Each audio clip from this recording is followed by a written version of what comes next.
నాడు పుష్కరాలు, నేడు తిరుమల. ఆనాడు గోదావరి పుష్కరాల్లో 29 మంది. ఈనాడు తిరుమలలో 6 సామాన్య భక్తులు ప్రాణాలు కోల్పోయారు. 40 మంది తీవ్రంగా గాయపడ్డారు. చంద్రబాబు నాయుడు గారు, మీరు దీనికి సమాధానం చెప్పాలి. బిజీగా గడుపుతున్న లైఫ్ లో చిన్న బ్రేక్ తీసుకుని ఫ్యామిలీ మరియు ఫ్రెండ్స్ తో ఎంజాయ్ చేయాలి అనుకుంటున్నారా? అయితే వెంటనే ఆర్మీ వెకేషన్స్ ప్రైవేట్ లిమిటెడ్ ని సంప్రదించండి. వీరి దగ్గర సరికొత్త ఆఫర్స్ మరియు స్పెషల్ ప్యాకేజెస్ ఉన్నాయి. మరిన్ని డీటెయిల్స్ కోసం సంప్రదించండి 7997979960 అలాగే 61. అధికారులపై మీరు ఆగ్రహం వ్యక్తం చేయడం, మీ ఆగ్రహం మాకు ఆశ్చర్యాన్ని కలిగిస్తోంది. టీటీడీ చైర్మన్ మీరు నియమించిన అధికారి, ఈవో మీరు నియమించిన అధికారే, జేఈ మీరు నియమించిన అధికారే.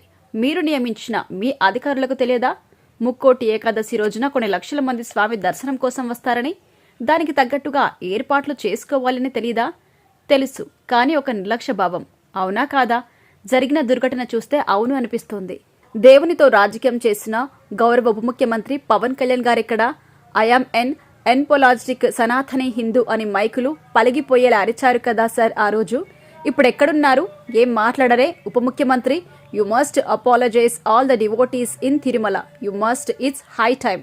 లేకపోతే మొన్న జరిగిన గేమ్ చేంజర్ ఈవెంట్లో జరిగిన దుర్ఘటనకు గత ప్రభుత్వాన్ని బాధ్యులను చేసి మీరు ప్రచారం చేసిన అబద్దాల్లాగా దీన్ని కూడా ఎలా డైవర్ట్ చేయాలా అనే ఆలోచనలో బిజీగా ఉన్నారా?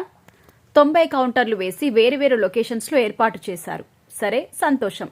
ఇక ఉదయం 5 గంటల నుంచి దర్శనం టికెట్లు అందుబాటులో ఉంటాయన్నారు. ఆనందం.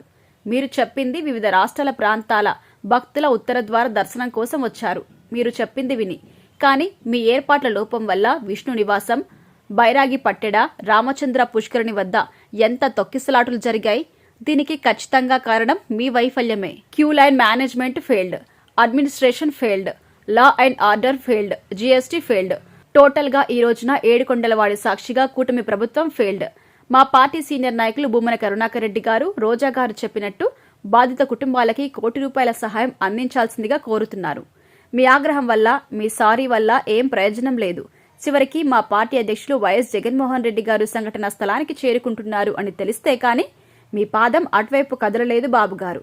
దయచేసి ఈ సహాయం మాత్రం బాధిత కుటుంబాలకి ఆదరించడంలో మాత్రం వైఫల్యం చేయకండి. చనిపోయిన వారి ఆత్మలకు మాత్రం శాంతి చేకూరాలని కోరుకుంటాను అన్నారు శ్యామల.